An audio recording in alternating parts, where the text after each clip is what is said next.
오늘 함께 은혜 나누실 말씀은 로마서 1장 1절부터 4절 말씀 함께 합독하도록 하겠습니다. 예수 그리스도의 종 바울은 사도로 부르심을 받아 하나님의 복음을 위하여 택정함을 입었으니 이 복음은 하나님이 선지자들로 말미암아 그의 아들에 관하여 성경에 미리 약속하신 것이라. 이 아들로 말하면 육신으로는 다윗의 혈통에서 나셨고 성결의 영으로는 죽은 자 가운데서 부활하여 능력으로 하나님의 아들로 인정되셨으니 곧 우리 주 예수 그리스도시니라. 아멘. 오늘은 로마서 1장 1절부터 4절 말씀을 중심으로 하나님의 아들이신 예수 그리스도라는 제목으로 로마서 강의 네 번째 시간이 되겠습니다. 사도 바울은 내가 복음을 위하여서 택정함을 받았는데 그래서 나는 예수 그리스도의 종이고 또 사도로 부르심을 받았다. 그러면서 이 복음은 성경에 미리 약속하신 것이다. 그래서 선지자들로 말미암아 이 아들에 관한 이런 모든 예언의 말씀들을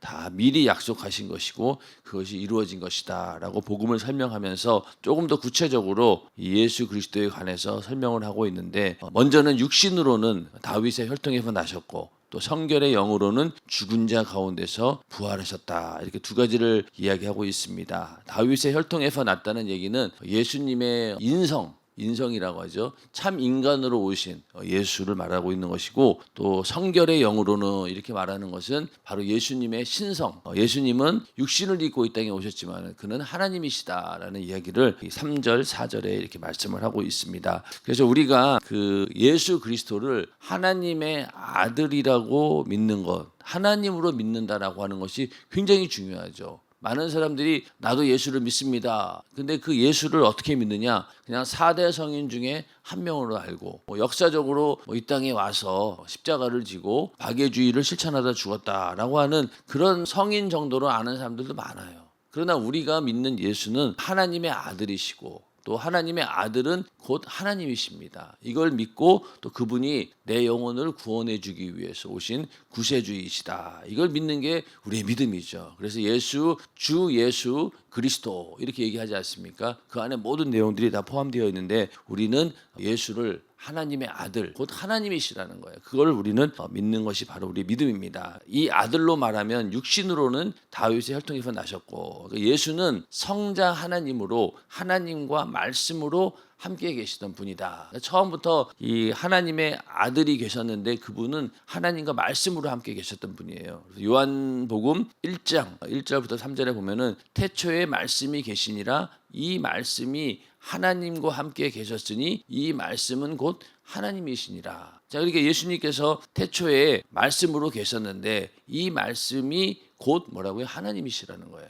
삼위일체는 말로 설명하기가 정말 어려워요. 이거 인간의 지혜로는 이게 도대체 이게 이해가 안 돼요. 그래서 엉뚱하게 여러 가지 방법으로 얘기하다 보니까 또 그게 또 양태론 이런 거에 또 걸려가지고 함부로 또 얘기가 또 할 수가 없어요. 그 정도로 이 삼위일체는 굉장히 인간의 지혜로는 다 알 수 없는, 설명할 수 없는 그런 신비스러운 부분이지만은 우리는 또 그것을 확실히 믿어야 됩니다. 하나님은 세 분이면서 동시에 또 한 분이시다. 이거를 우리가 믿는 것이 삼위일체의 믿음이죠. 그래서 먼저는 말씀이 계셨고 그 말씀이 하나님과 함께 계셨는데 그 말씀이 곧 하나님이다. 그분이 바로 예수님이시고 그가 태초에 하나님과 함께 계셨고 만물이 그로 말미암아 지은 바 되었으니 지은 것이 하나도 그가 없이는 된 것이 없느니라. 그러니까 우리가 성자 하나님 예수 그리스도 그러면은 그냥 나사렛에서 태어나서 이 땅에 오신 그 부분만 생각하는데 그렇지 않고 원래는 하나님과 함께 계시던 그런 분이었다는 거죠. 그리고 하나님과 같은 분입니다. 그리고 예수님께서도 나와 아버지는 하나이니라 이렇게 말씀하셨어요. 나와 아버지는 하나이니라. 그리고 나를 본 자는 아버지를 본 것이다. 이렇게 얘기하셨어요.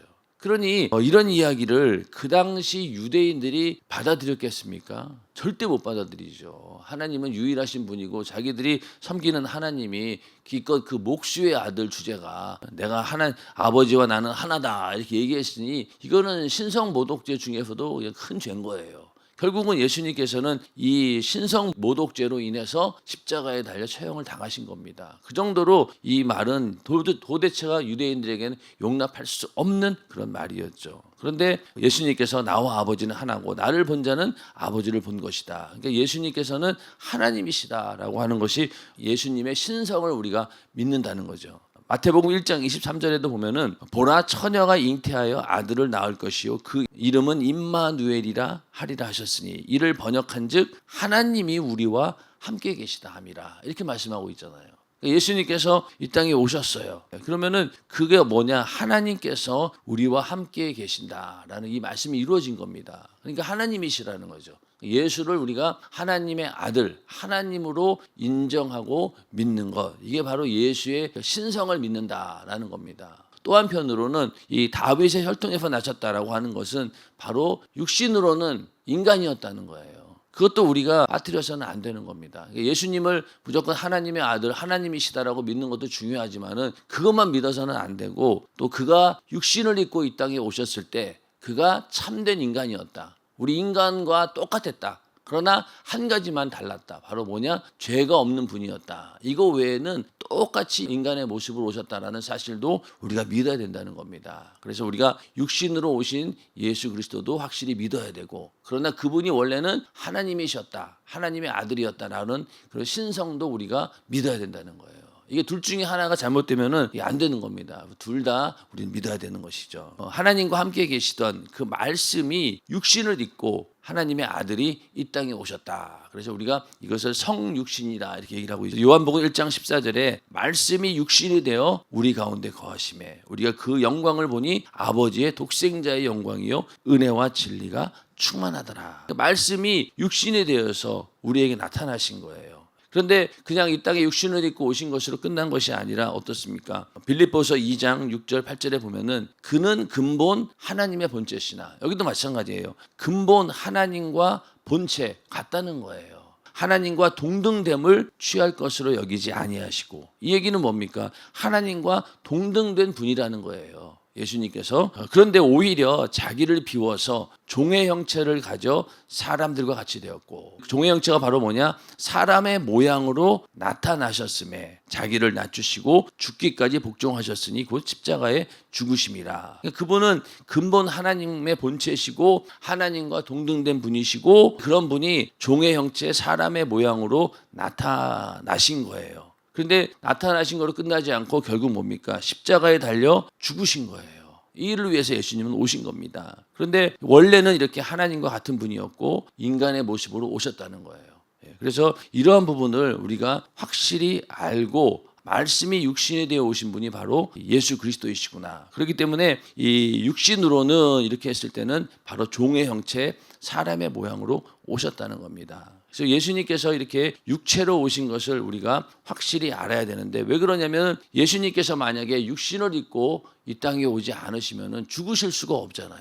그리고 고난 당할 수도 없고 채찍에 맞으실 수도 없고, 그래서 육신을 입고 오신 것이고, 하나님의 아들이 이렇게 육신을 입고 이 땅에 오셨다. 그게 바로 우리의 믿음이 되는 것이죠. 이렇게 종의 형체 사람의 모양으로 오셨는데, 여기서 로마서에서 말씀하고 있는 것처럼 다윗의 혈통으로 오셨다. 또 이렇게 얘기를 하고 있죠. 다윗의 혈통. 예수님의 족보를 보면은 아브라함과 다윗의 자손 예수 그리스도의 세계라 이렇게 하면서 족보를 얘기할 때 아브라함과 다윗을 얘기하고 있는데, 이 로마서에서는 다윗의 혈통으로 오셨다라고 이렇게 말씀을 하고 있습니다. 하나님께서 오래전에 다윗 왕에게 아주 특별한 약속을 주셨습니다. 그의 허리와 그의 씨에서 위대한 메시아, 위대한 영원한 임금이 나올 것이고 그가 영원한 나라를 건설하실 것이라고 하나님은 약속을 하셨습니다. 그 약속이 어디 있냐면은 사무엘하 10장 16절이 여기 있는 말씀인데, 내 집과 내 나라가 내 앞에서 영원히 보존되고 내 위가 영원히 견고하리라 하셨다 하라, 이런 말씀이 있는데, 이 말씀의 배경은 어떤 상황이었냐면은 다윗이 어느 날 왕궁에서 하나님의 성막을 쭉 보니까 자기는 이렇게 백향목 궁에서 잘 먹고 잘 살고 있는데, 편안하게 거하고 있는데 하나님의 법궤는 아주 초라한 곳에 있는 거예요. 그래서 안 되겠다,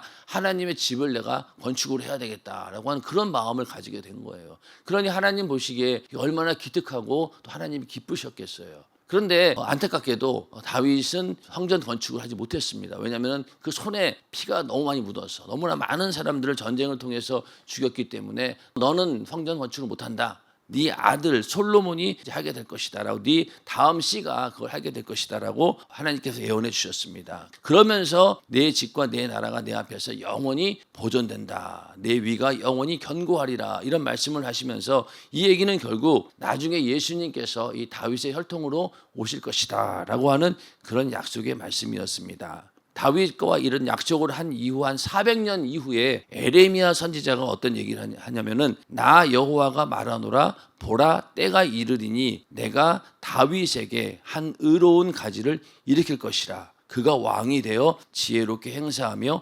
세상에서 공평과 정의를 행할 것이며, 이렇게 말씀하십니다. 그러니까 여기 보면은 만약에 사무엘하 여기 상황에서 다윗이 성전을 지으려고 했는데 네 다음 씨가 성전을 짓게 될 것이고 영원히 보존된다. 그러면 솔로몬을 통해서 다윗의 왕국이 번성할 것이다라는 정도로 알겠지만은 400년 이후에 에레미야 선지자가 얘기한 걸로 봤을 때 내가 다윗에게 한 의로운 가지를 일으킬 것이라. 이것은 분명히 우리 인간을 구원할 메시아 예수 그리스도를 얘기하고 있다는 거예요. 이게 바로 다윗의 혈통으로 오신다라고 하는 그런 진정한 의미가 되는 것이죠. 다윗의 혈통으로 예수님께서 오신다라고 하고 있고, 좀 더 보면은 마태복음 1장 16절에 보면은요, 요셉이 누구입니까? 예수님의 아버지가 되는 거죠. 마리아의 남편이니까. 여기도 보면은 다윗의 자손 요셉이라 하는 사람과 정혼한 처녀에게 이르니 그 처녀의 이름은 마리아라. 요셉도 뭐라고 해요? 다윗의 자손이라고 얘기하고 있잖아요. 그렇기 때문에 요셉이라고 하는 그 사람, 그와 결혼한 마리아에게서 예수님이 오실 것이다 라고 말씀을 하고 있는데, 또 보면은 야곱은 마리아의 남편 요셉을 낳았으니 마리아에게서 그리스도라 칭하는 예수가 나시니라. 요셉에게서 났다는 얘기는 또 없어요. 이게 성경 말씀이 하나하나 보면 아주 굉장히 치밀하고 아주 세밀하게 계획되어 있는 거예요. 자, 만약에 요셉의 아들이 예수다라고 하면 어떻게 되겠어요? 이러면요, 이게 아담의 후손에 예수가 들어가 버리는 거예요. 그러면 아담은 선악과를 먹음으로 인해서 이미 죄 가운데 있는데 예수는 그 아담의 후손으로 올 수가 없는 거예요. 전혀 다른 말씀이 육신이 되어 오신 분이기 때문에 요셉의 아들이 되어서는 안 되는 겁니다. 근데 여기 뭐라고 했어요? 마리아에게서 그리스도를 칭하는 예수가 나셨는데 성령으로 잉태돼서 마리아에게 나신 거잖아요. 그러니까 어떻게 보면은 이 족보라고 하는 것이요, 이게 혈통의 족보이지만은 예수님 편에서 봤을 때는 이거는 믿음의 족보예요. 예수님께서 실제적으로 이 요셉의 아들로 태어난 게 아니라 이 믿음의 족보를 쭉 보다가 때가 이르렀을 때 하나님의 아들이 인간의 역사 안으로 쑥 들어오신 거예요. 그게 바로 예수님의 성탄입니다. 우리가 그거를 잘 이해해야 됩니다. 안 그러면은 요셉의 아들이다 그러면은 역시 그도 아담 안에서 죄 가운데 태어난 존재가 되는 거예요. 그러나 예수님은 말씀이 육신이 된 죄가 없는 분으로서 이렇게 인간의 혈통을 타고 왔지만은 그 믿음의 계보, 믿음의 족보를 타고 오신 것이다. 그 가운데서도 다윗의 혈통으로 오셨다라고 하는 부분을 우리가 이해를 해야지만이 육신을 입고 오신 예수님의 인성에 대해서 우리가 확실히 알 수 있는 겁니다. 예수님이 탄생했을 그 당시에 다윗의 집은 굉장히 뭐라고 해야 되나, 권위가 많이 떨어져 있었어요. 왕손이긴 왕손이었는데 이게 한물 가버린 거예요. 그러니까 굉장히 연약한 상태였던 거죠. 오히려 침례 요한이 더 괜찮았어요. 제사장의 그 자녀이고 여러 가지 상황 봤을 때 침례 요한이 오히려 더 유대인들에게는 더 괜찮아 보였던 그런 상황이었습니다. 그런데 이 예수님 당시 다윗의 집은 이제는 아주 낮은 상태로 떨어져 있었고 나무로 치면은 뿌리밖에는 남는 것이 없을 정도로 이제 아주 뭐라고 해야 하나요? 그 지파가 기울어 간 거예요. 완전히 별 볼 일 없는 그런 집안이었던 거죠. 요셉이 목수였잖아요. 그런 것만 봐도 이 다윗의 자손인데 왕손이잖아요. 우리나라에도 그 2조 마지막 그 왕손 가끔 왜 우리 교회도 한번 왔던 것 같아요. 그분이 와가지고 내가 그래도 마지막 조선시대의 왕손이었다라고 하는데 지금 누가 그걸 알아줍니까? 안 알아주죠. 그런 것처럼 이 당시 다윗의 집도 굉장히 뭐라고 했나, 격이 떨어져 있는 그런 상태였어요. 그런데 그 뿌리에서, 그 구루터기에서 바로 그 이새의 연약한 줄기에서 한 싹이 나고 가지가 나올 것이다. 이 예언의 말씀이 이루어진 겁니다. 그러니까 다윗의 집이 가장 낮은 자리에 있을 때 갑자기 그 위대한 다윗의 예수님께서 나타나신 겁니다. 그래서 이사야서 11장 1절에 이새의 줄기에서 한 싹이 나며 그 뿌리에서 한 가지가 나서 결실할 것이요. 이 말씀이 이루어진 거예요. 그러니까 다윗의 씨로 나왔다, 자손에서 나왔다라고 하는 것이 바로 이러한 상황입니다. 그런데 이 유대인들에게 있어서 이 왕이라고 하는 것은 왕의 궁전에 있는 그런 걸 생각했지, 정치적인 그런 왕을 기대했고 또 이스라엘을 구원할 그런 왕을 기대했지, 우리가 알고 있는 내 영혼을 구원하는 그런 왕으로는 인식하지 못했다는 겁니다. 그러니까 이 동방 박사도 처음에 별을 쫓아서 왔는데 다 와가지고 당연히 이스라엘의 왕은 궁전에 있을 것이다 라고 하면서 궁전으로 들어가 버린 거예요. 그 정도로 왕은 당연히 이 궁전에서 태어나는 것이고 또 자기들을 통치할 수 있는 또 그 이스라엘을 구원할 수 있는 그런 정치적 메시아를 간절히 기대했던 거죠. 그러나 예수님은 그런 분이 아니라 바로 우리 영혼을 구원하기 위해서 우리 안에 오셔서 우리를 끝까지 천국으로 인도하는 그런 내 영혼을 구원하는 구세주, 그런 왕으로서 오신 겁니다. 그거를 사람들은 몰랐던 것이죠. 그래서 이 예수님의 족보는 왕의 족보이긴 하지만은 이스라엘 왕으로 오시긴 했지만은 그 왕의 개념이 육신의 왕, 그 이스라엘을 구원하기 위한 그런 왕이 아니라 모든 인류를 구원하기 위한 그런 분으로 오셨다라고 하는 것이 하나님의 의도입니다. 이렇게 하나님의 신성, 하나님의 아들이 이분이 하나님이시다라고 하는 이 이야기를 결론 지을 때까지 몇 년이 걸렸냐면요, 325년이 걸렸어요. 예수님이 하나님이시다, 그가 하나님의 아들이다라고 하는 사실을 인정할 때까지는 거의 325년이 걸렸다는 거예요. 지금이야 당연한 거 아니야, 그렇지만은 그렇지 않았어요. 자, 생각해 보세요. 예수님께서 목수의 아들이잖아요. 그리고 십자가에 달려 죽으셨어요. 근데 만약에 그 예수를 믿으라고 할 때 예수님은 육신을 입고 오셨는데 그가 마구간에서 태어나셨고 또 목수의 아들이었고 십자가에 달려 죽었습니다 라고 하는 그런 걸 보고 그런 이야기를 하고 믿으라고 하는 게 좋겠어요? 아니면은 그분은 하나님이셔요. 그는 하나님인데 영적으로 그는 하나님이시고 그런 분이 그냥 육신을 입고 잠깐 오신 겁니다. 그분은 그냥 영적인 그런 분이셔요. 이렇게 얘기하는 것이 오히려 더 복음을 전하기 위해 좋지 않습니까? 괜히 쓸데없이 그가 목수의 아들, 또 안 좋은 배경들, 십자가의 처형 이런 걸 얘기할 필요 없이 하나님은 원래 영이시고 그 영이신 하나님이 오신 거예요. 이렇게 딱 얘기하면 끝나는데 굳이 이분은 인간의 육신을 입고 오셨고 그는 참 사람이었다라고 굳이 밝힐 이유가 없잖아요.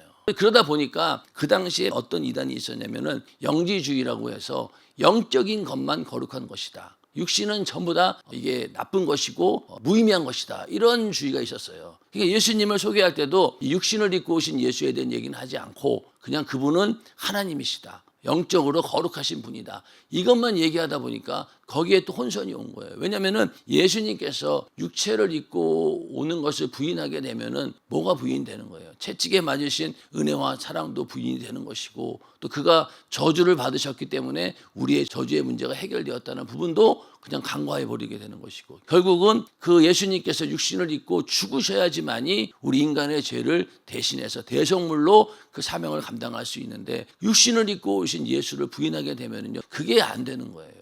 그러니까 끝까지 예수님께서는 참 사람이시다. 그래서 예수 그리스도는 영원 전에 하나님이 낳으신 자다. 그리고 외아들이고 빛 중에 빛이요 참신에서 나신 참신, 출생하였지만 창조되지 않았고, 말이 참 기가 막히죠. 아버지와 동질이시며 그로 말미암아 만물이 창조되었고 우리와 인간을 위하여 또 우리의 구원을 위하여 하늘에서 내려오신 분이시다. 이렇게 정의를 하지 않으면요, 이단들을 분별할 수가 없는 거예요. 그러니까 모든 종교회의에 다 모여가지고 이렇게 공표한 거예요. 이걸로 끝나지 않았습니다. 그 이후로도 이제는 예수님의 신성을 막 이렇게 강조했더니만은 또 이제 다른 부분에서 또 뭐라고 하는 거예요. 그러니까 안 되겠다 그래서 나중에 또 예수님의 인성과 신성에 대해서 또 회의를 해서 이렇게 공표를 합니다. 참 지금 보면은 별일이다 싶겠지만은 이때는 굉장히 중요한 일이었어요. 지금이야 많은 사람들이 예수를 믿고 예수에 대한 나쁜 선입관이 없잖아요. 최소한 아무리 예수 안 믿는 사람이라 할지라도 그분은 4대 성인 중에 한 명 정도는 인정하잖아요. 근데 이때는 그러지 않았다는 거예요.